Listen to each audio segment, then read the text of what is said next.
किसी गांव में एक पठान और उसका हंसता खेलता परिवार रहा करता था। भेड़ बकरियां चराकर अपना और अपने परिवार का गुजारा जैसे तैसे कर लेता था, मगर उसका मुख्य व्यवसाय खेती था। इसके लिए समय पे बुवाई करना और खाद बीज डालना जरूरी है, और इससे भी ज्यादा महत्वपूर्ण बात बारिश का सही मात्रा में होना भी। कम और अधिक वर्षा दोनों ही फसलें बर्बाद कर देती है। 2-3 सालों तक उसको कम और उससे भी कम आमदनी हुई। इस कारण वो समय बुवाई भी नहीं कर सका। उसकी किस्मत ने उसको धोखा दिया। जिस साल उसने बुवाई नहीं की उसी साल अच्छी बारिश हुई। अब गुजारे के लिए जमींदार से ब्याज लिया तो उसे चुकाने के लिए काम की तलाश में बाहर जाना पड़ा। पीछे से जमींदार ने उसके पत्नी और एक बेटी को पैसों के लिए परेशान करना शुरू कर दिया। हद तो तब हो गई जब उसने पैसों की खातिर उसकी झोपड़ी में आग लगवा दी। इसी बीच पठान की बेटी ने जमींदार और उसके बेटे को वहां से भागते हुए देख लिया। दुर्भाग्य से उसकी पत्नी और बेटी दोनों उस आग से बच नहीं पाए। इधर पठान आया तो अब यहाँ उसके लिए कुछ नहीं बचा था। उसने हादसे का कारण जानने की कोशिश भी की पर कुछ भी पता नहीं चल सका। पठान की हालत पागलों जैसी हो गई और वो जंगलों और पहाड़ों में भटकता रहता। एक दिन तंग आकर उसने आत्मदाह करने की सोच ली और दरिया के पास चला गया और अल्लाह की आखिरी इबादत में जुट गया।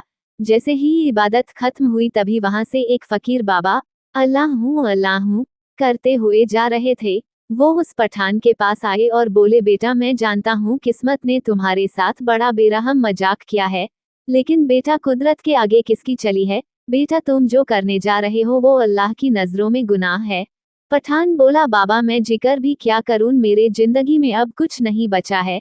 तभी बाबा बोले, जो हो गया उसे बदलना संभव नहीं, लेकिन मैं तुम्हें एक बात बताना चाहता हूँ। अल्लाह के रहमो करम से तुम्हारी बेटी का सरजमी पर फिर से वजूद हुआ है, लेकिन बेटा उसकी रूह को अभी तक शांति नहीं मिली है, वो तड़प रही है। तुम्हें उसे तलाशना होगा, क्योंकि जब तक वो तुमसे नहीं मिलेगी तब तक उसकी रूह बेचैन रहेगी। उसके जहन में कुछ राज दबे है जो वो तुम्हें बताना चाहती है। पठान बोला, बाबा इतनी बड़ी दुनिया में मैं उसे कहाँ तलाश करूं, आप ही कोई रास्ता दिखाए। बाबा बोले, बेटा ज्यादा तो नहीं पर तुम्हें उसकी झलकी जरूर बता सकता हूँ। बेटा तुम उसे किसी तालीम घर के आसपास मिलोगे, लेकिन बेटा एक बात का ध्यान रखना, तुम उसे इतनी आसानी से नहीं मिल पाओगे, क्योंकि उसने अल्लाह के रहमो करम से बहुत अमीर घराने में जन्म लिया है। ये कहते हुए फकीर बाबा अल्लाह हूँ करते हुए आगे बढ़ गए। अब पठान के दिन बीतते गए, तलाश करते करते 10 साल बीत गए। अब तो फकीर बाबा की बातें भी उसके जहन में धुंधली हो रही थी। अचानक एक दिन पठान एक बगीचे में आराम कर रहा था, तभी कहीं आसपास की स्कूल में छुट्टी की घंटी बज गई। तभी पठान की नजर एक 11 साल की बच्ची पर पड़ी जो हूबहू उसकी बेटी से मिलती थी। अब पठान को बाबा की कही हुई सारी बातें ताजा होने लगी। फिर थोड़ी देर में उस बच्ची के माता पिता उसको लेने आ गए और वो उनके साथ कार में चली गई। पठान रोज उस बच्ची को झाड़ियों के पीछे से देखता और उसमें अपने बच्ची को खोजने की कोशिश करता। एक दिन उस बच्ची की मां ने पठान को देख लिया और वो पठान पर ध्यान देने लगी। उसे लगने लगा कि पठान उसकी बच्ची को बड़ा अजीब नजरों से देख रहा था। वो बच्ची को लेकर चिंतित होने लगी।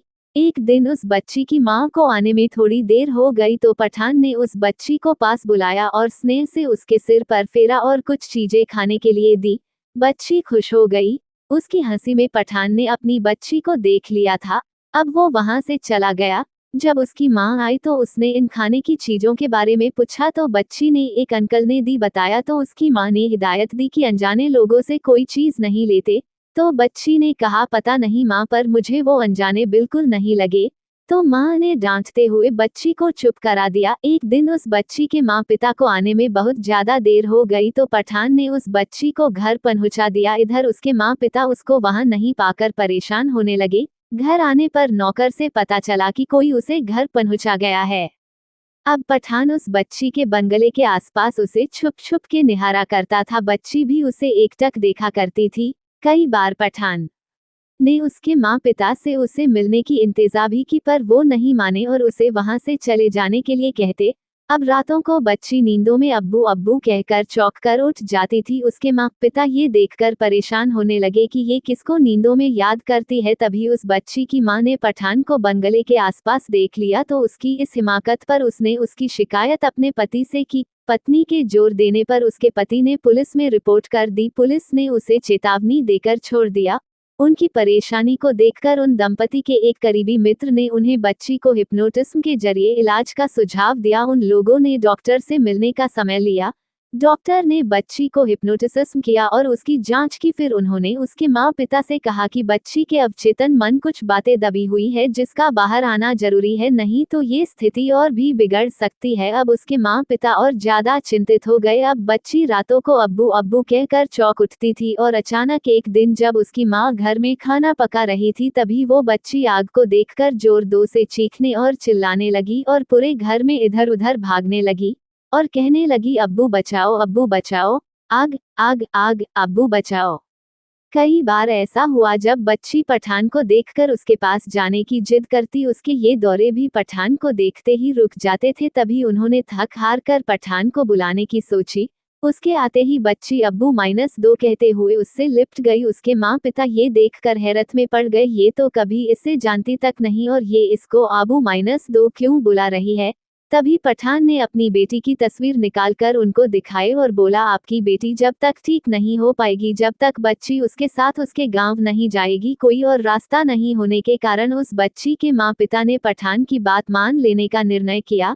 गांव जाते ही बच्ची पठान को गांव की हर चीजें बताने लगी। बच्ची के माँ पिता हैरत में पड़ गए, ये तो यहाँ कभी आए ही नहीं, तो इसे ये सब कैसे मालूम। तभी गांव के लोग बच्ची को देखकर पठान से बोले, बेटा ये तो उस आग में। तभी बच्ची दौड़ती हुई अपने उजाड़ हुए झोपड़ी के पास गई और रोने लगी, अब्बू अपना घर तो जल गया था ना, ये तो बिल्कुल वैसा ही है। तभी पठान ने कहा, हाँ मेरा बच्ची अपना घर कहाँ जला है। तभी बच्ची सुबक दोकर रोने लगी और अपने अब्बू से बोली, अब्बू आपके जाने के बाद जमींदार और उसका बेटे ने हमारी झोपड़ी में आग लगा दी थी, मैंने उसे आग लगाते हुए देखा था। पठान अपना खो बीटा और कुल्हाड़ी लेकर जमींदार के घर की तरफ बढ़ने लगा, लेकिन गांव वालों ने बताया जमींदार का पूरा परिवार एक सड़क हादसे में खत्म हो गया। इधर वो बच्ची थोड़ी देर बाद फिर रोने लगी और बेहोश हो गई। वो अपनी अवचेतन मन की अवस्था से बाहर आ गई और पठान को पहचाने से इनकार करने लगी, क्योंकि अब इस जिंदगी में वो पठान से कभी मिली ही नहीं थी और अपने असली माँ पिता के पास चली गई। तो दोस्तों, इस तरह एक तड़पती रूह को सुकून मिला। यदि ये कहानी आपको पसंद आई हो तो अपने दोस्तों और अन्य लोगों के साथ शेयर जरूर करिएगा।